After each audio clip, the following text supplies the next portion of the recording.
Kasih karunia dan damai sejahtera Allah Bapa kita dan anaknya Tuhan Yesus Kristus menyertai saudara. Amin. Shalom, saudara-saudari yang terkasih di dalam nama Tuhan Yesus Kristus.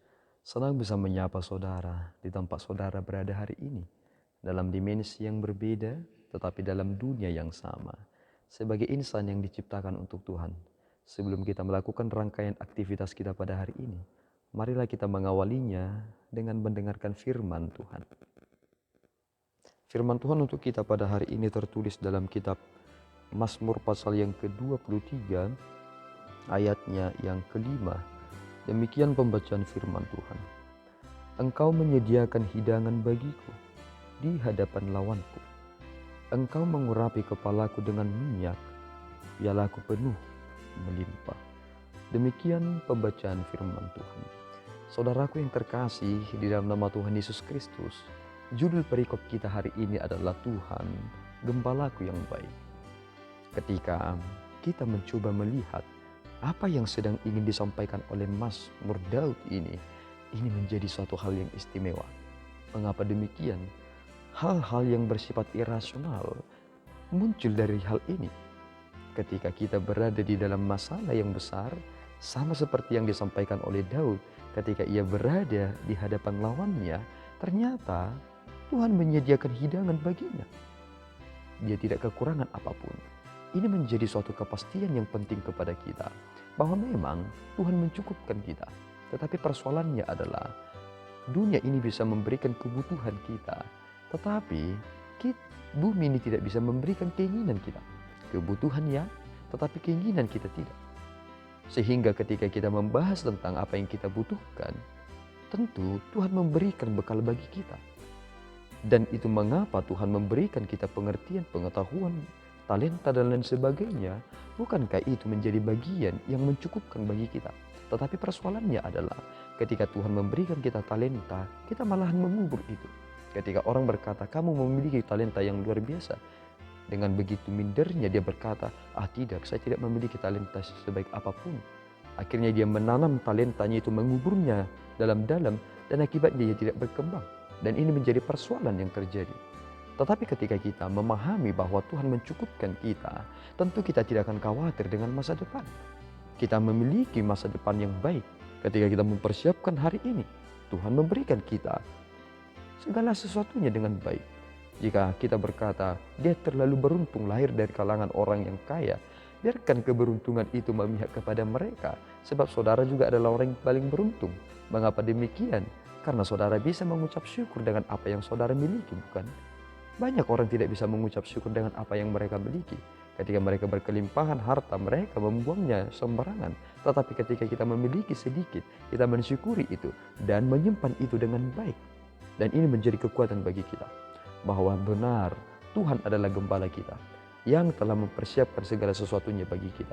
Tetapi jangan pernah kita membuat ini menjadi teologi sukses. Mengapa demikian? Seolah-olah ketika kita sudah memiliki Tuhan, maka otomatis kita akan memiliki segalanya. Tentu kita harus bergerak. Jika Tuhan menyediakan hadiah bagi saudara, bukan saudara harus bergerak. Ketika ada orang berkata, aku memiliki hadiah di tanganku, tentu yang memiliki itu adalah mereka yang mau bergerak. Saudara harus berjuang dalam hidup ini, bahwa tidak ada sesuatu pun yang terjadi, kekayaan dan kelimpahan yang terjadi di dunia ini datang dengan sendirinya. Semuanya butuh proses. Jika saudara tidak percaya kepada Tuhan, saudara tidak akan mencintai proses. Tetapi semakin saudara mencintai Tuhan, saudara akan semakin mencintai proses. Mengapa demikian? Karena berbeda manusia dengan binatang. Kalau kita melihat binatang, mohon maaf, ketika ia lahir, hanya beberapa hari dan minggu, ia sudah dapat berlari-lari. Tetapi manusia, meskipun kita adalah makhluk yang paling sempurna, ketika kita lahir, kita tidak bisa langsung berdiri. Kita masih harus mengikuti proses. Tetapi lihat perbandingannya.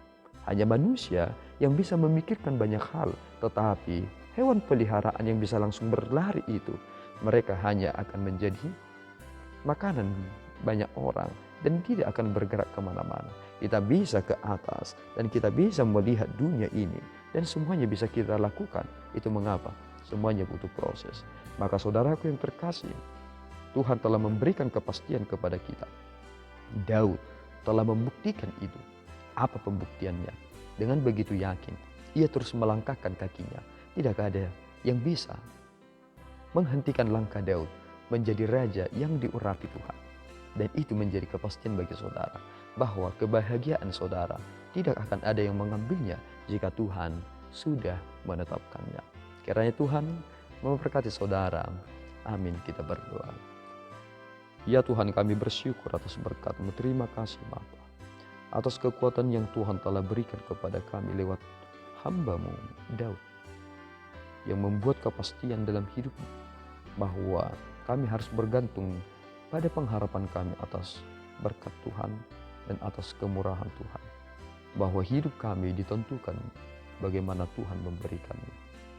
Tolong kami Bapa supaya kami mengerti bahwa apa yang kami butuhkan Tuhan telah persiapkan, dan kuatkan kami untuk dapat meraihnya dengan baik. Kami berjuang dalam hidup kami, menghadapi realita yang terjadi di dalam perjalanan hidup kami, dan melangkahkan kaki kami dengan penuh keyakinan bahwa Tuhan beserta dengan kami. Terima Tuhan pujian kami dalam Yesus. Kami berdoa dan mengucap syukur. Anugerah Tuhan kita Yesus Kristus, kasih setia Allah Bapa, dan persekutuan Roh Kudus menyertai saudara. Amin. Tuhan Yesus memberkati.